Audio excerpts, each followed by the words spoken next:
Bonjour, ici Stéphane Lévesque et bienvenue à C'était hier.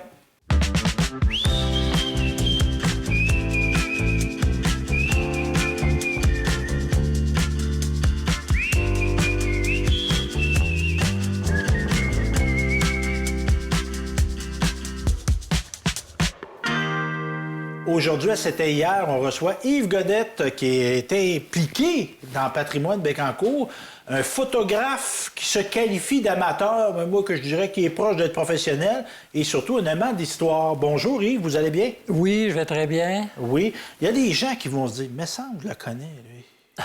Vous avez fait quoi comme travail dans la vie, Yves, avant d'être un retraité passionné d'histoire? Bien, j'ai commencé à travailler en 1972 à Saint-Léonard-d'Aston, à la Polyvalente. Dans ce temps-là, ça s'appelait la Polyvalente, ben oui. à Saint-Léonard. Puis j'étais travailleur social. OK. Puis avez-vous fait une carrière au niveau du travail social? Oui, okay. Oui. J'ai été 10 ans à cette Polyvalente-là. OK. Ensuite, j'ai été 7 ans à la Polyvalente Les Estacades à Cap-de-la-Madeleine. Ah, vous avez traversé l'autre bord? Oui, traversé l'autre bord, toujours dans le même métier. Puis ensuite, je suis devenu cadre pour le CLSC Valentine Lupien à Louisville. Ah, OK. Ben oui. On couvrait Saint-Paulin, Saint-Alexis-des-Monts puis Louisville. Parce que c'est là c'est pas à Louisville qu'on s'est connus, nous, mais c'est à Saint-Léonard-d'Aston. À Saint-Léonard-d'Aston. Moi, vous m'avez vu... Ben, exactement. T'es pas vieux! Non. Parce que mon père travaillait... Vous étiez collègue de l'ouverture, Bien sûr, de 72. Oui, puis... moi, j'ai commencé en 72 au moment où ça l'a ouvert. Vous n'avez pas travaillé au Mont-Bénil avant? J'ai commencé au mois de mai, okay. Donc j'ai été un mois, à vrai dire. Puis là, natif de où, Yves? Arthabasca. Arthabasca. Et l'intérêt pour l'histoire, ça vient d'où, ça? Ah ben c'est loin.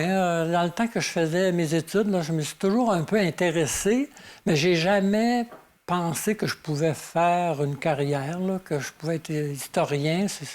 À cette époque-là, en tout cas, c'est pas des choses qui... Dans mon entourage, ça n'existait pas, ce genre de monde-là. OK. Ce qui fait que j'ai jamais pensé à ça, mais je me suis toujours intéressé, j'ai toujours aimé ça. Les livres d'histoire du passé, là, j'aimais ça, les romans historiques. Là, je ne veux pas faire de la psychologie à deux scènes, là. Mais là, travailleur social, l'histoire d'un individu, comprendre où une société est rendue par son passé, comprendre un individu qui vit une problématique par son passé. Je suis d'un patate de penser Bien, c'est pas d'un patate, mais c'est sûr qu'à 22 ans, je faisais pas ces liens-là. OK. Donc, on va parler de ça. On va parler d'histoire, mais on va parler de photos. Parce que moi aussi, je fais de la photographie. Cet intérêt-là, ça vient... c'est un hobby qui est devenu très sérieux, la photo? Oui, c'est plutôt ça. J'ai commencé... Bien, quand j'étais jeune, j'avais eu une petite caméra, là, un petit peu comme tout le monde, avec un flash cube, là, 4 c'est bon. Mais tout ça pour dire que j'ai toujours fait un petit peu de photos. Puis j'ai voyagé quand même, je vais dire moyennement. Donc, les photos de voyage, quand on allait en voyage, fait qu'on s'est équipé un petit peu plus, tranquillement, pas vite, pour faire de la photo. Puis quand c'est arrivé proche de ma retraite, là, j'avais le goût de... Tout le numérique était arrivé, là, à ce moment-là. Puis je travaillais déjà avec... J'étais déjà sensibilisé à Photoshop, Lightroom. J'aimais ça, travailler sur l'ordinateur en post-production, quasiment autant que de prendre les photos. Ah! Ce qui fait que là, je me suis dit, je vais développer ça comme une activité importante de ma retraite. Fait que là, j'ai commencé en 2004. À vrai dire, ça fait assez longtemps que j'étais à ma retraite. J'ai commencé en 2004. J'ai rentré membre du club de photo mauricien. Oui. Fait que là, bien, dans ce club de photo-là, ça stimule. Il y a des concours. On participait à des concours provinciaux aussi. Oui. Puis, quand, exemple, là, si je voyais ce que vous faites, vous vous spécialisez dans quel domaine au niveau de la photographie? Bien, disons, je dirais pas que j'ai une spécialité, mais j'ai toujours beaucoup aimé faire du portrait. OK. En studio. Ah, OK. Fait que ça, j'aimais ça. Mais par contre, l'équipement, c'est difficile. Puis ma maison est mal équipée aussi pour avoir un studio, pas permanent, mais pas loin. Ce qui fait que ça m'a un peu arrêté. Mais j'aimais ça.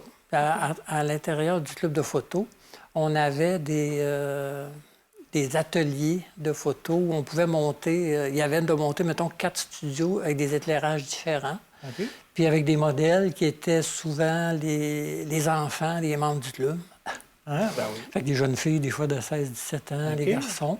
Fait que c'était intéressant, là. J'ai fait... ça nous permettait de travailler ça. Et évidemment, ben là, on se fait comme une passe à la palette. Parce que la photo, vous êtes photographe, vous êtes amateur d'histoire, la photo, ça a une importance historique. On a des écrits. Bon, on peut écrire, mais ce qu'ils prennent en photo, ça a un sens aussi. Oui. D'ailleurs, c'est comme ça que moi, c'est par la photo que je suis entré à Patrimoine Bécancour. OK. Parce que, à travers mon expérience en photo, à un moment donné, m'était venue l'idée de photographier les croix de chemin du secteur de Saint-Grégoire. Moi, je reste à Saint-Grégoire. Fait que je m'étais dit, je vais faire des photos. Puis en même temps, bien, ça a un élément historique. Puis c'est à ce moment-là que quand ils ont créé Patrimoine Bécancour, au début, ils ont demandé s'il y avait des gens intéressés à faire partie d'une société d'histoire. Elle n'existait pas à ce moment-là. Puis j'ai vu passer ça dans le petit journal. Puis j'ai téléphoné au monsieur que vous avez rencontré ce matin. C'était Robert, son petit nom. Oui, Bernard. Bon, c'est ça. Fait que c'est Bernard que j'ai rencontré.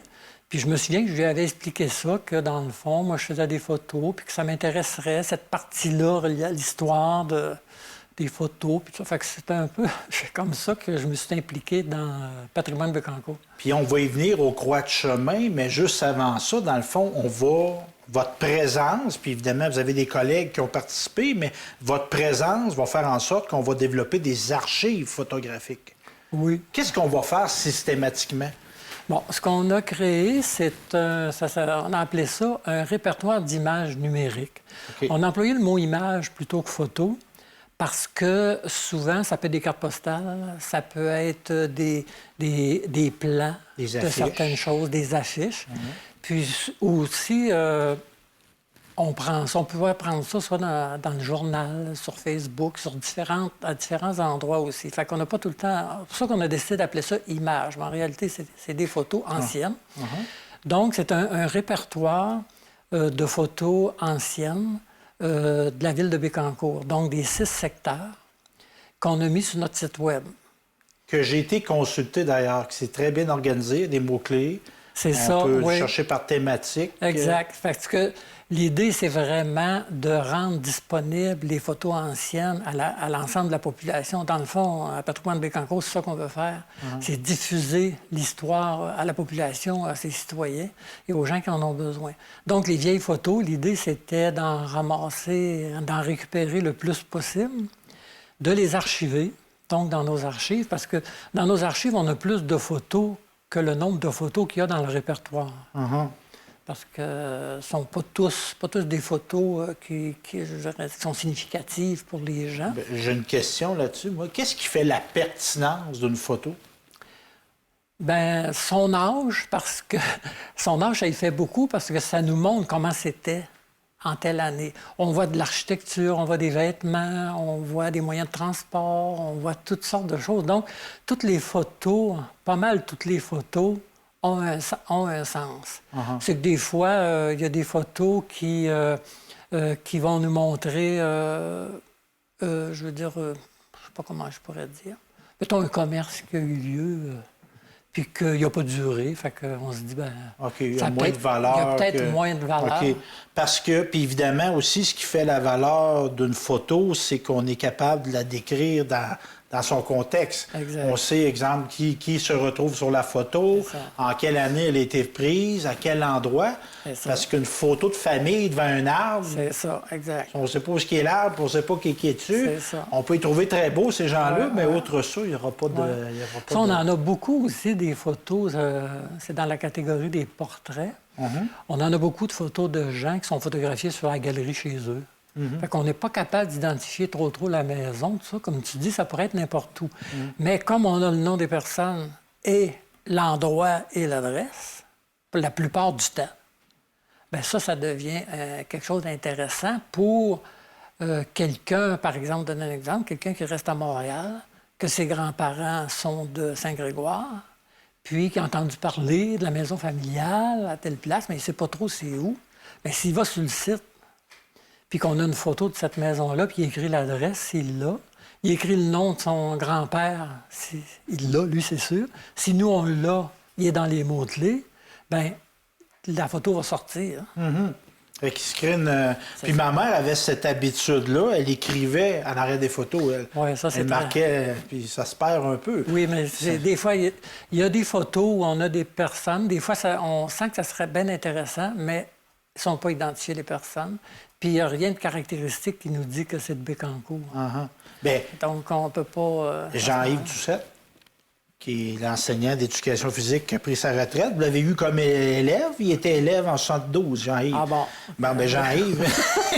Mais Jean-Yves, qui s'est occupé du sport longtemps, qui est encore actif, bien qu'il est retraité maintenant.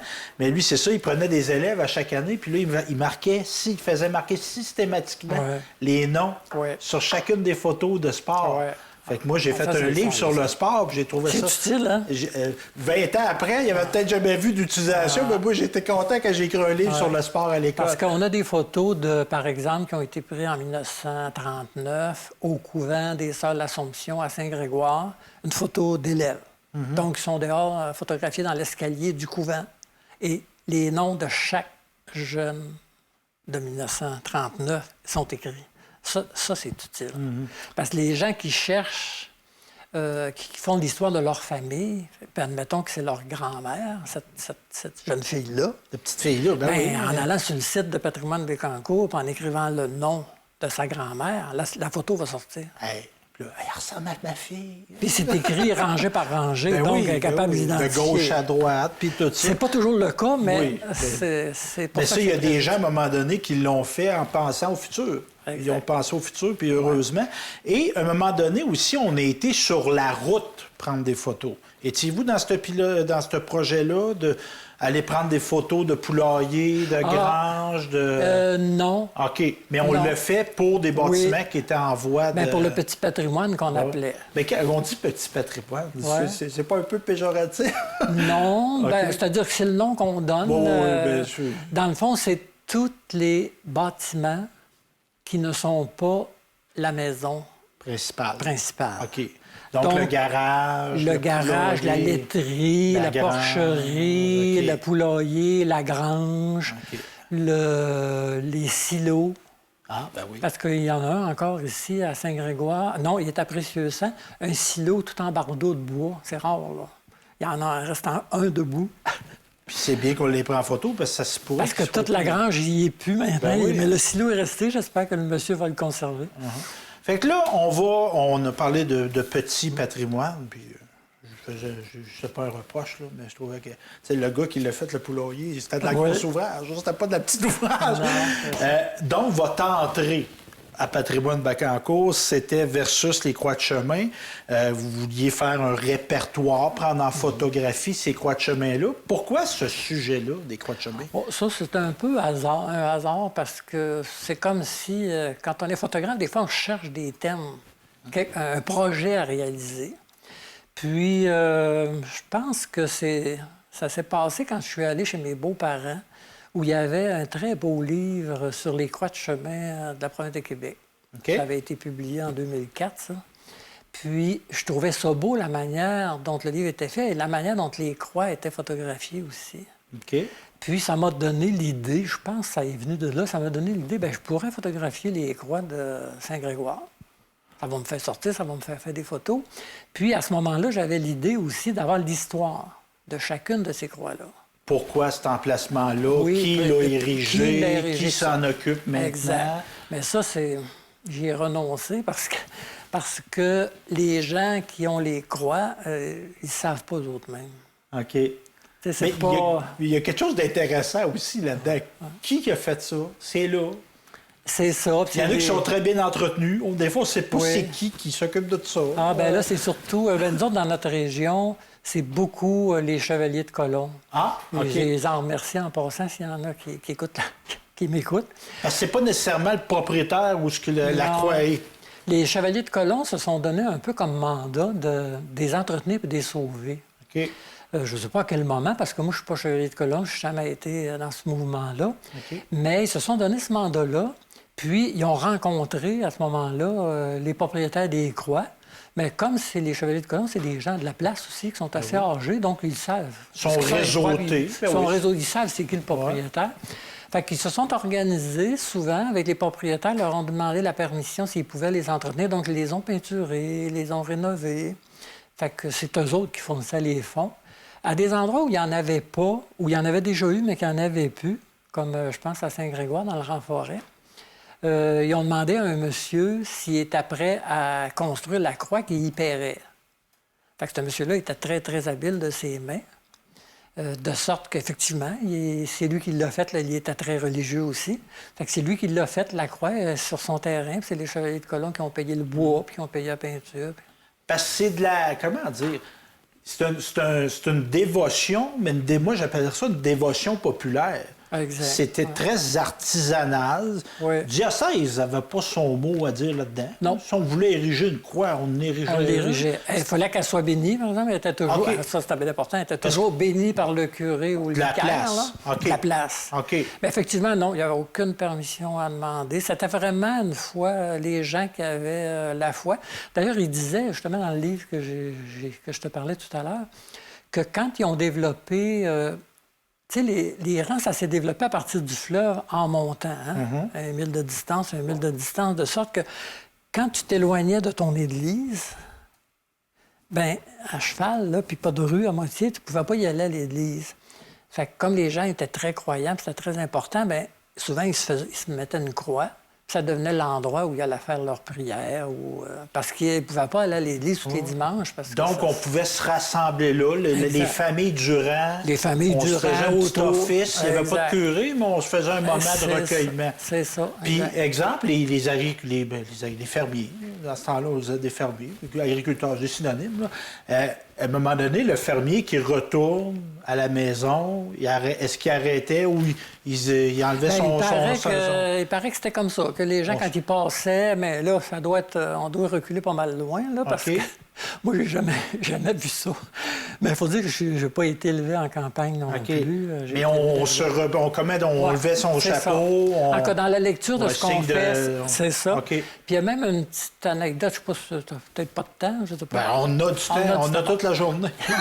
Jusqu'au couvre-feu à 8 heures. Il y a une anecdote, quand il y a eu vers 1760, quand il y a eu la conquête, les Canadiens français avaient déjà mis des croix de chemin un peu partout. Puis un officier anglais, ça c'est après la conquête, un officier anglais qui se plaignait parce que les voyages étaient tellement longs, parce que les conducteurs de calèches arrêtaient à chacune des croix, puis faisaient des grandes prières.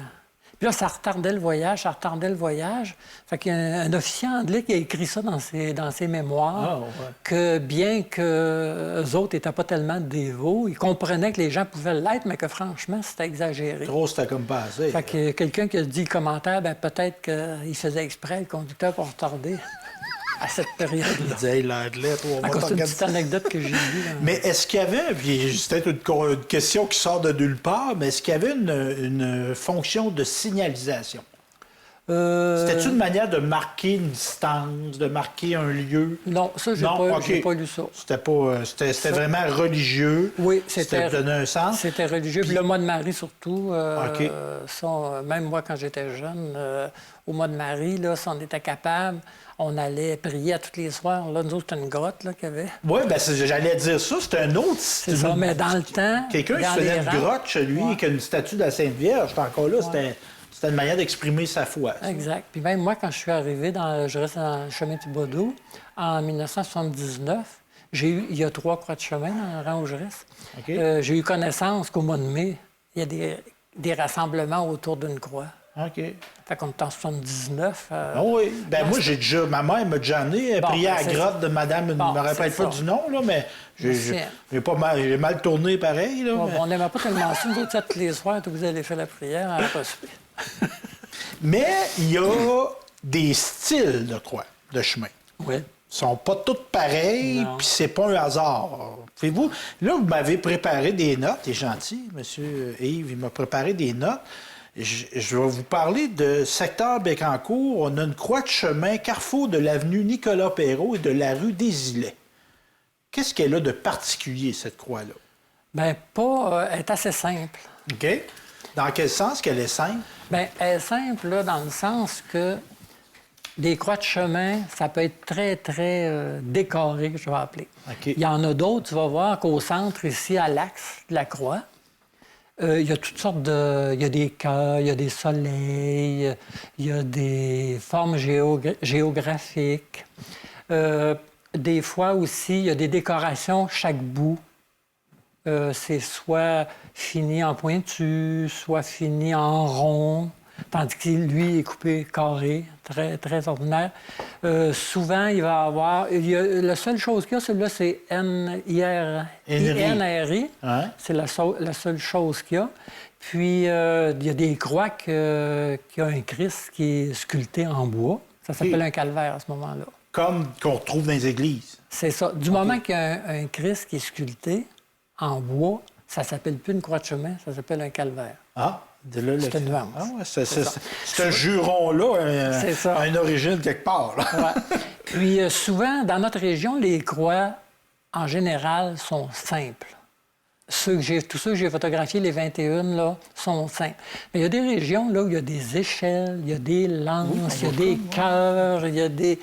ils appellent ça les outils de la passion. Okay. Je ne suis pas un grand connaisseur. Marteau, clou. Oui, marteau, enclume. Oui. Enclume, ben, des fois, c'est on s'est servi pour crucifier le Christ. Exact. Pour le torturer. C'est ça. Fait que nous autres, dans notre région, ils sont pas très élaborés, les croix. Ils sont faites simples. Encore celles qui restent, il y en a peut-être déjà eu avant qu'il y en avait plus. Mais il y a d'autres régions où les croix sont beaucoup plus ornées, je dirais. Et celle-là, on peut être toujours debout. On peut la voir. Il y a aussi celle ici, je trouvais intéressant. On parlait on l'appelle la croix talisman. Oui. On a un exemple à Sainte-Gertrude sur le chemin des Trembles. Puis tantôt, vous parliez de cœur. Là, on a le cœur. C'est-tu du Sacré-Cœur, ça? Bien, le cœur, oui, certainement. Okay. Mais le petit texte, la croix talisman, c'est pas nécessairement cette croix-là qui est une croix talisman. C'est quoi une croix talisman? Bien, là, il faudrait que je le lise. Là. OK. On peut prendre une petite pause. On va prendre une petite pause. Oui. Dans le fond, ce qu'il dit, c'est que la croix talisman, c'est que... mais parfois, les croyants relèguent le rapport de Dieu au second plan. C'est que c'est la croix qui a le pouvoir, c'est plus le bon Dieu. Okay. C'est un talisman. C'est comme quand on...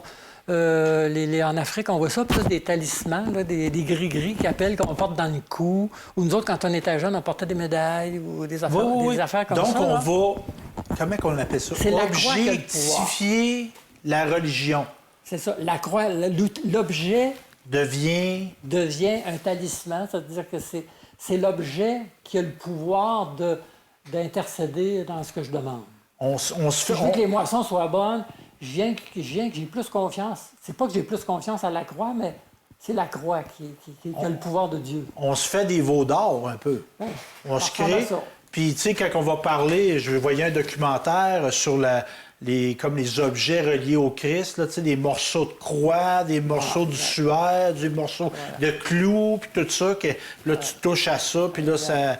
C'est le même sens. OK, on est dans cette optique-là. Ouais. On va parler de la croix maintenant du secteur Saint-Grégoire, boulevard des Acadiens. On a une croix là que vous avez pris en photo. On en parle de 3 en particulier, mais on en a 21 au total. Ouais. En passant, cet ouvrage-là, il est disponible ici. Oui. Ici, on va peut-être le montrer. Hein? Un bel ouvrage qu'on voit ici. Donc, ça, c'est vous qui l'avez. Ça vient tout juste d'être publié. Là. C'est récent? C'est récent, ça fait juste 2 semaines qu'on l'a vu. OK. Donc, celle-là, qu'est-ce qu'elle a de particulier? On voit un soleil, Moi, je trouve à mon goût, là, je trouve que c'est la plus belle. OK. C'est pour ça qu'elle est à la page courte. Parce qu'elle est près de chez vous? Non. Oui, elle est près de chez nous. Elle est près de chez nous, mais premièrement, depuis des années, elle est très bien entretenue. Uh-huh. Elle a une petite clôture. Oui. Autour. Elle a une petite niche avec un... C'est un Saint-Joseph, celle-là? Oui, avec un Saint-Joseph. Puis, elle est décorée au centre. Dans le fond, une niche, c'est qu'on va faire comme...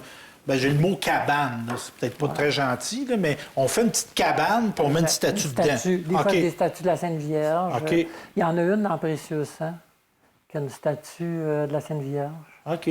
Puis, fait que celle-là, en tout cas, moi, je la trouvais belle. Puis elle est bien entretenue avec sa petite clôture. Puis... Elle a, les bouts aussi sont travaillés. Là, vous êtes en train de me donner une idée, Yves, là. Là, je dis ça à la caméra, là. Mais auriez-vous ça qu'on le fasse, ce chemin-là? Bien, c'est pas un problème. On repart avec des caméras, on va aller filmer ça. Ça sera un autre épisode. Ouais. J'annonce ça à la gang de l'équipe. Là. On va avoir un autre tournage. Mais c'est ça, d'aller sur les lieux, les marchés, ces lieux-là. Ben oui, parce qu'ils sont tous, d'une fois, vous les avez répertoriés. Oui, ils sont tous... on a l'adresse. OK. Puis où cet ouvrage-là, on peut le trouver? C'est ici, à Patrimoine Bécancour. Okay. Il est en vente, là, ici. Ça coûte 15 $ pour une brochure comme ça. Oui. Fait que dans le fond, dans la brochure, il y a les 21 croix de Bécancour qui occupent chacun 2 pages, dans le fond. OK. Une description. Photo, de la croix, puis une description de la croix, puis souvent un détail qui est amplifié, puis un petit texte qui n'est pas relié directement à cette croix-là, mais qui parle des croix de chemin. Puis est-ce que si vous l'avez identifié, mais dans la MRC Nicolet-Yamaska, MRC Bécancour, même plus grand, le diocèse de Nicolet, qui est beaucoup plus grand que les 2 MRC, est-ce qu'on a un répertoire systématique des croix de chemin? Au diocèse, je ne le sais pas, mais j'en douterais. Okay. Il y a des gens qui ont créé un site web, puis je crois qu'il s'appelle patrimoineduquebec.com. Okay. Et eux se sont fait un devoir, c'est des gens ordinaires, qui se sont fait un devoir de photographier le patrimoine du Québec. Ils ont une section croix de chemin. Et dans la section croix de chemin, toutes les croix de chemin de la ville de Bécancour y sont. Ils ont été photographiés déjà.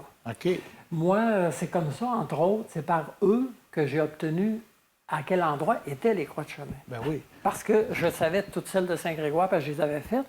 Les autres, j'en avais vu une ou deux, mais à Sainte-Gertrude, tout ça. Puis tu demandes aux gens de Sainte-Gertrude, ils ne savent pas ce que c'est une croix de chemin. Ah non. Le monde, on ne voit pas ça. Puis on passe devant, des fois, on les oublie. Ben c'est triste, mais... Ah non, mais c'est comme ça. Parce qu'à Saint-Nord-d'Aston, moi, je marche beaucoup, j'en vois en campagne, quand je me promène en voiture, mais c'est ça, on les... Donc, il y a un répertoire pour l'ensemble du Québec parce que ces gens-là, dans le fond, ils ont peut-être des personnes sentinelles ou des poteaux qui font des photos pour eux. Fait que moi, j'ai pas utilisé leurs photos parce que je photographe moi-même et aussi parce qu'il y en a plusieurs qui sont photographiés l'hiver, entre autres. Fait qu'on voit pas le détail, il y a de la neige, on voit pas le bas, tout ça. Fait que moi, je tenais à faire les photos récentes. Puis, sur toute l'année 2020, c'est écrit dans le titre 2020. L'idée, c'est de dire en 2020, qu'est-ce qu'on avait. Vous avez fait en termes de photos, vous avez fait un instantané. Exact. Parce que si j'avais fait 2019, à Saint-Angèle, il y aurait eu 2 croix de chemin de plus. Parce qu'on en perd. Oui, juste de 2019 à 2020, il y a 2 croix de chemin qui sont partis à Saint-Angèle. Parce que c'est triste de penser, parce qu'on peut être religieux ou non, mais de nier ce passé-là, parce qu'on ferait... C'est un patrimoine culturel maintenant. Oui, c'est un patrimoine. Puis il n'est pas juste religieux, c'est qu'il est culturel. C'est présent, c'est là, puis ça fait référence à notre culture. Puis moi, c'est ça l'objectif, pourquoi j'ai décidé de le faire, entre autres, c'est qu'on puisse les conserver, celles qui restent. Ben oui. Parce qu'on en a fait faire un certain nombre de copies, une 50aine, à vrai dire, puis on en a donné 40, entre autres à chacun des propriétaires. En disant, vous avez un joyau. Vous avez une croix, on vous encourage à continuer à l'entretenir, ainsi qu'il y ait une fierté de l'avoir. Puis on en a donné aux responsables des Chevaliers de Colomb, les remercier, puis essayer de leur dire, continuez votre travail. On a donné aux conseillers municipaux aussi, puis aux maires, pour dire, c'est votre ville, puis c'est du patrimoine culturel. Vous avez quelque chose à faire, vous autres aussi. Fait que Yves, le travailleur social qui sommeillait en Yves, il est resté. C'est un travail social, historien, moi, je suis pas culturel. Pour le vrai, là. Non, mais vous avez voulu lancer un message, de dire protégeons ça. Exact, c'est vraiment ça. Puis c'est ça aussi un des grands objectifs de Patrimoine Bécancour. C'est la conservation.